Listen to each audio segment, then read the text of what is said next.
Well, hello, Clover. Hi. How you doing? You're right. Get closer, yeah? Yeah, I know, but you know, Do it's you like. mind moving back a little bit? Oh, well, I really wanted to get the up close and personal with you. You know, Yeah, because not you. I heard your vocals on the U-turn tune, and I heard how you sound really relaxed. You know, really cool. You've got kind of like a really soothing voice. Some might say even slightly like Sade. I mean, what would you say to comparisons like that? That's really nice. Thank you.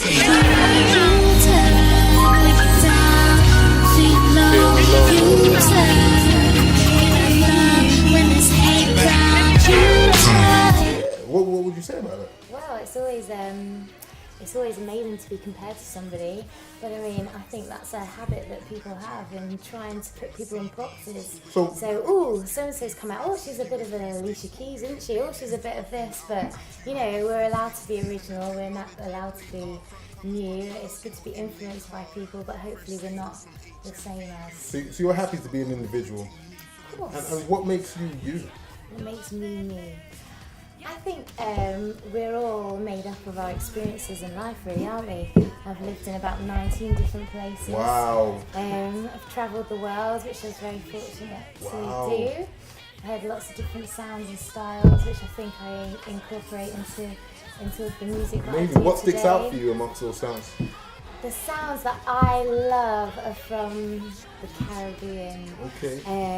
You know, I love reggae, I love dub, I love all of the things that came before that to make it. I mean, I lived in Trinidad and we had calypso, soul, soca, you know, the kind of South American vibe that is always a good one to catch. Nice dance moves can be carried out to that flavour. So I think you can't ignore, you can't be picky. Every type of music is affected by the music that came before. So people look at house music, and I mean, lots of people believe that house music, sorry Calvin, Danny, was the beginning of everything. But you know, you've got reggae influenced house because I mean, the sound systems that they used was something that was then taken on by people who listen to house these days. Oh, Well, there you go. You've got hip hop in there, house, Wow. disco.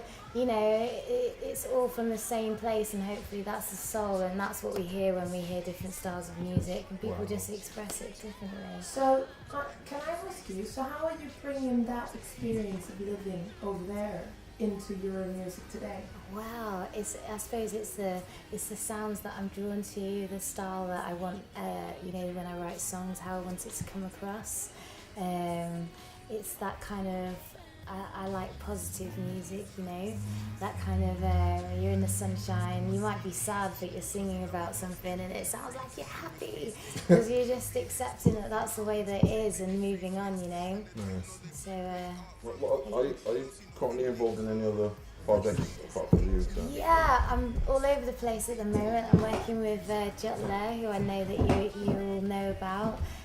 Doing some, we tried for some Does Jutler do dub and bass? Yeah, we were looking at doing some dubstep, but it's turned into something different, which is always great, you know. You start with one thing, end up with another. I've started with Soul Mechanic, who are based in Stoke-on-Trent. They've done all sorts, I mean, they're producers, but they're also DJs. So I was on their second album. I was fortunate enough to get onto that and write a few tracks, which made it to Radio 1. With them, I also ended up on Robbie Williams' last album, Redux, which is, you know, so doing the pop thing. What else have I done? Doing some reggae. Who am I doing reggae with? With what's his name? Raskiffer. There you go. I had to get his name in there. It's been years. I haven't seen you for ages. But yeah, I did some stuff with him down in London, which is actually on my MySpace because it still feels current to me. What's your MySpace? My MySpace, the advert time. MySpace. Well, you mentioned it, so I thought I'd ask. / Clover Ray. That's 2 R's, not 1. There you go. There you go, just in case you wanted to know. All right. Yeah, and of course I've missed out. The Main Stem, who are based in Stafford, their album's coming out soon. Done some vocals with them, and my musical sister Charmaine, and her niece is actually on it as well, Ava. Nice to see you. I hope you get to see this, and hear how much we love you. So tell us about all the benefits of what you love about the U-Turn project. With the U-Turn project, I think it's great because it brings loads of different artists together, different styles, different sounds. And I mean, the music industry is changing, and you need to be able to work in different styles. You need to be able to have that kind of friendly approach where you can go into a studio with somebody, you can feel what vibe they're on and join them, meet them on it, and produce and create something that's different. And you might not have been expecting it, but you know, everything has a place. And yeah, work with as many people as you can. For those of you out there who are trying to get into music, work with as many people as you can. Don't pass up any opportunities, although keep safe, don't go with those dodgy people. And just try things, you know, try things. You never know what you might get. Hey, good advice.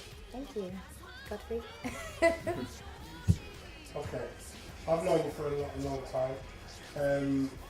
Where do you think it's beneficial to the young people to know about the music industry? Say that again. What part? I mean, like what age do you think to get them at? I think, I mean, I've sung since I was really little, but I decided not to class myself as a singer or a vocalist until I had something to say. So there are lots of people out there who can sing, but what are you actually saying? You know, you can't be saying the same thing as the next person. You have to have a different approach. I've worked with lots of young people. You know, they have this idea they're going to make an album, then they're going to be rich, they'll have enough money to buy a studio. You know, I worked with kids in prison, that's their dream. I'm going to just make an album, that'll be the change in my life. I think there's lots of false promises and false hopes out there.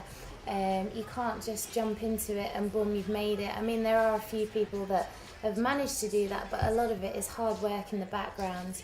You know, I think it's about being realistic. Yeah, do music, but use it as do it as your hobby, as your pastime, until you're in a position to actually take it further. You know, you have to go out, you have to get a job, we have to exist in society, we have to pay the bills, and it would be wrong of any of us to say that you can, just come and do music, you'll be fine. That's it. Just do music. It's great because you won't be eating tomorrow. That's a very realistic approach. A lot of people nowadays would say that it might be slightly pessimistic because of the amount of people that are looking to go into music, but I see that as a very realistic approach. What type of things have kept you grounded while you do this music? I stay grounded with people that are around me, keep me sane. Music itself is a way of keeping yourself grounded. And that's why I say do it as a hobby.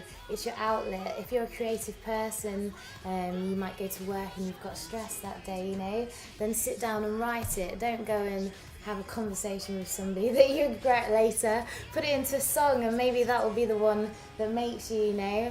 I've grown up with my dad taking all of the stress over the phone, and I used to think he'd give me an answer, and he didn't. But what he did say, and it was an answer, I can see that now, but what he did say was, Clover, go and play the saxophone, go and draw something, go and write a song, you know, and you use that in a positive way of expressing yourself, because sometimes it's not appropriate to go and tell somebody all your thoughts. They might not even deserve it. It might just be the emotion you're holding with you that day. So go and write it down, you know, and maybe one day you'll be in the charts and everyone will be listening to you. Sound advice. Thank you, Clover.